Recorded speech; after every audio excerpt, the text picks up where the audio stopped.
Yeah, so, okay, we got to turn back to Donald Trump. Obviously, the biggest single political news story in certainly in the past year, and depending on how it goes, I think you'd easily make the case in terms of our legal system, one of the most important legal cases in the history of the United States, which is the federal indictment of Donald Trump for the willful retention of national defense information, and then the subsequent charges of obstruction and conspiracy. And as Luke and I have discussed on this channel and on other channels and in private, this is not even, I think, the midpoint. I still think that we're in the preliminary parts. You still have the pending cases coming out of Georgia. You have the other prong of the Jack Smith investigation in terms of Trump's involvement with January 6th. This is just the beginning of Donald Trump's legal woes. The reason we have to turn back to that is we have to continuously address how the Republican Party is under damage. They're desperate to deflect and distract from Donald Trump's legal woes, and they're throwing everything. They're going with the greatest hits, Clinton, Hillary's emails, Bill Clinton's sock drawer with tapes of interviews. I'm sure they'll try to figure out a way to invoke President Obama's birth certificate as well. It wouldn't surprise me. But here we have Ronna McDaniel, who is not a particularly high-profile Republican in terms of household name, but she's very important because she is the chairwoman of the Republican National Convention. She's enormously powerful, and she's ultimately in charge of the re-election campaigns of various Republicans and setting up the debates and whatever. So she's very prominent, very powerful. And she did an interview with Kaitlan Collins on CNN. Kaitlan Collins, of course, being the host of the CNN town hall for President Trump a couple of months ago or whenever it was. I want you to watch this clip because Luke and I have discussed gaslighting and deflection and whataboutism, and Ronna McDaniel combines all of them in a beautiful, half a minute clip. So let's watch it and then unpack it. Incredibly divided country. And when Republicans feel like there's one system of justice for them and a different for Democrats, there's one standard for Hillary Clinton and a different for Donald Trump, it doesn't help bring our country together. And but the allegations are not the same for Hillary Clinton. Without defending, because she never was investigated. She never was investigated. She had a bleach bit server. She had a bleach bit. She destroyed phones. But she was investigated, and we very famously had, the FBI director at the time talking about that. But isn't that because of the level of the allegations is different? She had 22 top secret documents. Trump had 17. That in and of itself, they were emails that were classified at the time that weren't later on. He was holding on to U.S. nuclear secrets, information about U.S. allies and their weaknesses. I haven't seen the process play out, and he hasn't had a chance to defend himself. But we know this. We know that she didn't get indicted. We know her home wasn't raided. We know his was. We also know we have a president in Joe Biden, who isn't addressing the American people in a time of crisis, a deeply divided country. I think a former president being indicted is a time of crisis. And to not hear from our president, to have Joe Biden hiding again and not bringing people together is very disconcerting. So we'll let the process play out, but I will... Bleach bit. She bleach bit. She had bleach bit, Luke. Case closed. End interview. The talking point. Number one, she wasn't investigated. Are you kidding me? News to me, man. There's 13 different investigations every week about Hillary Clinton back then. And then the other thing, and sometimes when you investigate something, you find out there wasn't criminal intent. There's no need to charge them. That could have happened with Trump. And maybe it will in some of the other cases. Unlikely. But then... to say that somehow Biden's in the wrong for not speaking out, you know how mad they would be if he came out and was like, yeah, Trump's been indicted. Cool. Yeah. They would be like, oh, the thing he did with his left eye when he was talking indicates that he's saying Merrick Garland should do worse things to Trump. Why was his left eye? Of course it would be the left eye, and then it would be like an Alex Jones Marxist, fascist, communist. Joe Biden's left eye is such a Marxist, communist, socialist, fascist eye. I've never seen a left eye blink that way. This talking point of, well, listen, after Kaitlan Collins just boom, boom, boom, knocks down her points, she goes, well, listen, here's what we know. Hillary Clinton, she wasn't indicted. And Biden's not being indicted. Yeah, that's not how it works. It's not just, the universe says if a member of the GOP is indicted, a Democrat has to be indicted just to kind of equal it out. Evidence matters, Ronna. Yeah, there's so much. It's a minute-long clip, and there's just, again, that's why I mean it's so fascinating because, number one, again, even though she's not a high-profile name, like she's not a household name, Ronna McDaniel is incredibly important to the Republican Party. And by the way, her win-loss ratio is terrible. Even like people like Ben Shapiro, again, but my wife's a doctor, gang. Even Ben Shapiro's like, get this woman out of this position because she has presided over so many Republican defeats since she took the chairpersonship of the Republican National Convention. And I hope her loss record continues for the foreseeable future. But she packed it's more about Trump, but sorry, go. No. I mean, yeah, it is. It's because Ronna McDaniel has hitched her wagon, so to speak, to Trump. Yeah. He is the anchor, right? He is the thing that is sinking her win-loss record because she just will not cut bait and move on. She refuses to do it. And you see it here. I mean, deflection, gaslight, revisionist history. It's everything in here. So a couple of things. Let's talk about the Hillary Clinton stuff. Quick fact check. As Kaitlan Collins pointed out, Hillary Clinton was investigated. That's a fact. That's not a matter of opinion. That's just a fact. Anyone who says otherwise is either ignorant or a liar, number one.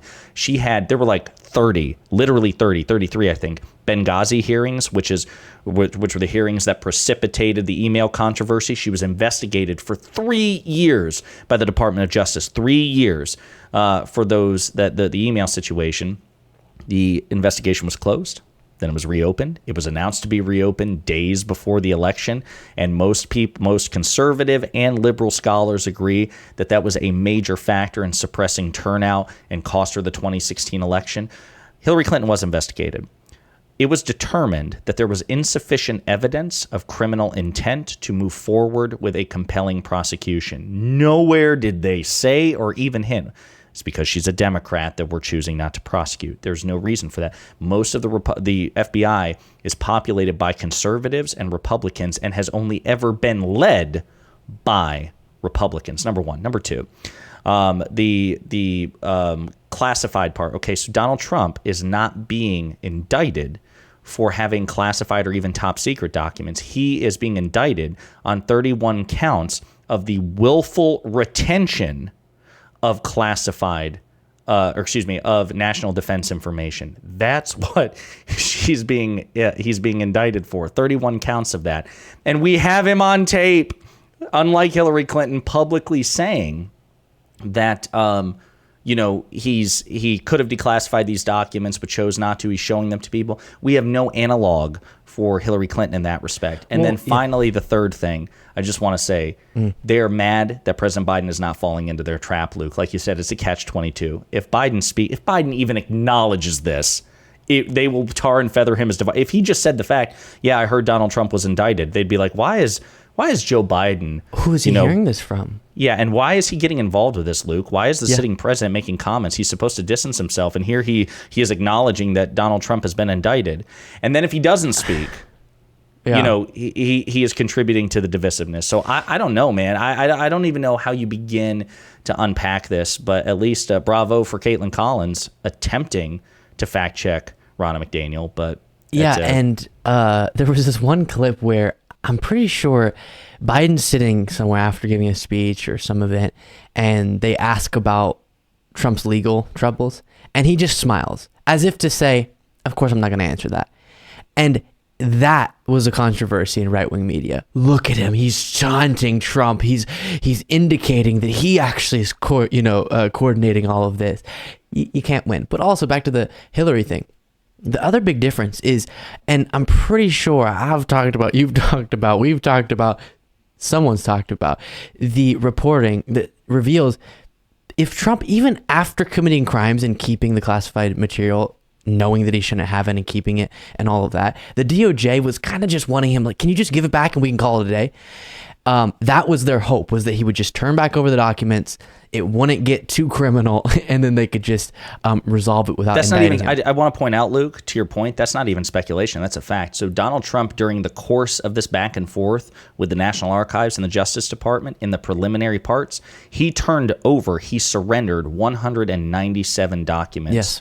And he is not being indicted on anything for those documents because he gave them back. They could have charged him with illegal possession. They could have charged him with. They didn't. They were like, just give us it back, please. And they could have opened up to see if he knowingly was keeping them with the knowledge that he was keeping it out of the hands. But they just wanted it to be resolved. And then for months after that, he continued to obstruct, continued to lie to authorities. And that is where you just can't even bring, and stop letting people do it. Not that we have control over what they say, but bring Hillary and Biden into this. Both of them negligent with their handling of classified material or sensitive material, whatever it was, negligent in not making sure the proper, either in the case of Hillary, it was being communicated through the proper channels, and through, for Biden, turned over at the proper time. But that stuff happens. Investigate it, sure. Big ocean-wide difference between that and having the criminal intent, knowing that you're trying to keep these documents away from federal authorities that you're not supposed to have. They're asking for them, to the point where the only way they can get them back is to raid your home. Just completely separate. And if Trump did not just what Biden and Hillary did, but more than that, in just keeping these for months, so many, knowing that he shouldn't have them, still that first batch he's not being indicted for, that they got back without having to raid. It was the second batch that it's like, okay, now we're having to raid your home. This is criminal. And it shows you he's being treated at, what I said previously is he should be grateful at how kindly the DOJ has been treating him. No, so there is a great article, and I'll link you to it, even just like for private reading. It's great. It was in the I think in New York Magazine's nymag.com, and they wrote a really compelling article in the Intelligencer, which is like their political section, about how Donald Trump, there is a double standard with the Trump, Biden, Hillary situations, and it actually favors Donald Trump, that he is actually the beneficiary of a double standard from the Department of Justice, because you look at, again, the kid gloves with which he was treated, even compared, I would argue, to Hillary Clinton. Sure, she wasn't indicted in the end, but there was insufficient evidence to make the case. In terms of the ruthlessness of the investigation, they didn't hesitate with Hillary Clinton. Again, 33 Benghazi hearings, a 3-year DOJ investigation, all these things, and public scandal after public scandal after public scandal. The DOJ was desperate to avoid any of this with Donald Trump. And they point out that again, over the 197 documents that he turned over, he's not being charged for them. He's not being indicted for them, even though they probably had sufficient basis to at least consider it. But also the fact that Merrick Garland, with a fraction of the basis, also put a special prosecutor onto President Biden. Yeah. Donald Trump had to sin in enormous ways to get a special counsel from Attorney General Garland. And so it's so funny. Even the sitting president, Joe Biden, Merrick Garland's own boss, is being graded harsher by Merrick Garland and being held to a higher standard by Merrick Garland than Donald Trump is. That's a fact. Donald Trump is the beneficiary of a double standard. Okay, yes, it's crazy because, normally they'll say there's a double standard with our Department of Justice, with our criminal justice system, whatever. And most people who are reasonable will say there is, but it's the powerful versus the not powerful, right? Well-connected people, influential people often aren't held to the same standard as your average person. And that's true. And also, I think we could respond and say there is a double standard, and it is political, but it favors Republicans, because it's true. And the crazy thing is, Democrats, plenty of flaws, all of that. But in this moment, poor Democrats, because they'll get slapped left, right, and forward over everything by the left just to prove how not biased the left is. Mainstream media does this. Biden breathes weirdly, and all of a sudden it's a controversy everywhere, and we do need to consider the right's feelings on how Biden breathed weirdly, and anything that's slightly wrong they do, let's investigate it all the way. And then you have to shoot someone on Fifth Avenue for the liberal part of the country to care about what you do if you're a Republican. Yeah. So the last thing I want to say on this too, like, here's some additions. Consider this, because I brought this up in debates and conversations with other people.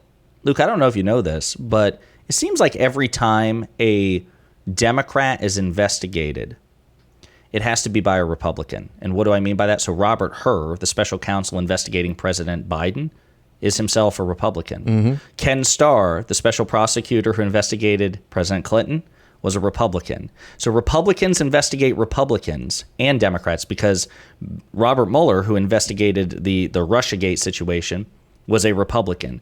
So that's another asymmetry. Anytime a Democrat or a Republican have to be investigated, everybody appoints a Republican to do it. Can you imagine? Imagine if Merrick Garland had said, you know what? I'm going to appoint a Democrat to investigate President Biden if I'm going to appoint anyone at all. And I'm also going to have a Democrat appointed to investigate Donald Trump. And basically flip it and be like, you know what, we're gonna have Democrats investigate everybody. Republicans it's so frustrating. This country, its political and civic structures benefit the right to an absurd degree. And even on like a procedural basis, when it comes to special counsels, we still grade them on a curve. We still treat them with kid gloves. They still get whatever they want. They get everything just so we can avoid the evidence or the appearance of impropriety. Meanwhile, you have a Trump-appointed judge presiding over this case. Imagine. Yeah.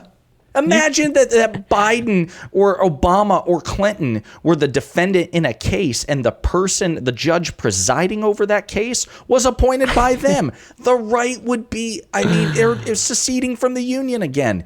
And she, by the way, is obligated to recuse herself because I think it's 28 U.S. Code Section 455 say that a judge must recuse if even if there's no evidence of impartiality, but even if a reasonable person can question impartiality, a judge, just to avoid the evidence of impropriety or the appearance of impropriety, should recuse herself. She won't even do that.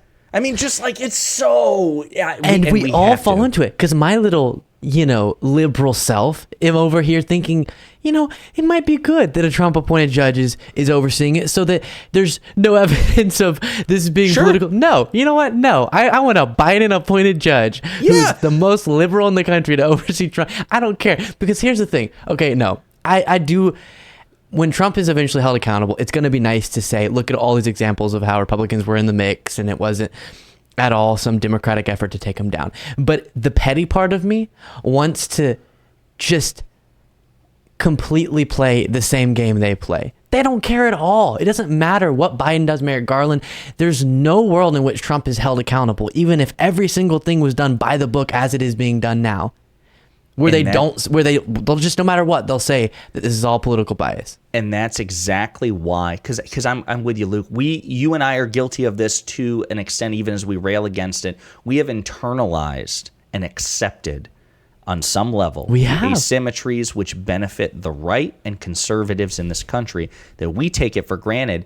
And that even at times we try to justify it to ourselves and others. Like, let's keep a Trump-appointed judge because if and when he's held accountable, then that'll mean something. It actually won't, because as you pointed out, I'm not saying an absolute number. She's not going to be a rhino deep state, whatever. Exactly. I'm not saying that there aren't people, that there aren't some 10, 20, 100, 1,000. I'm not saying that there aren't people in this country who would not be persuaded of a conviction of Donald Trump by a Trump-appointed judge. That will persuade some people.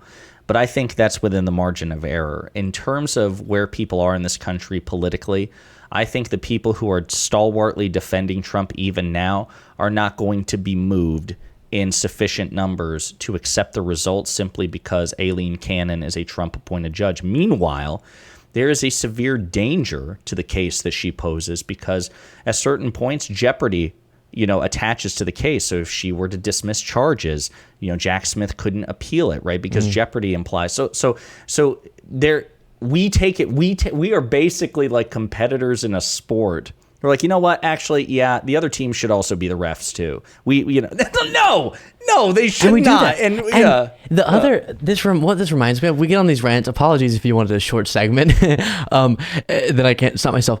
It reminds me of constantly, even again, quote unquote, liberal media will ask these types of questions and play into this narrative of structural things where conservatives will say all of our institutions, they have this liberal bias. Everything's set up to benefit liberals. And Democrats, they don't want to hear the voice of Republicans. They don't allow that part of the country to be heard.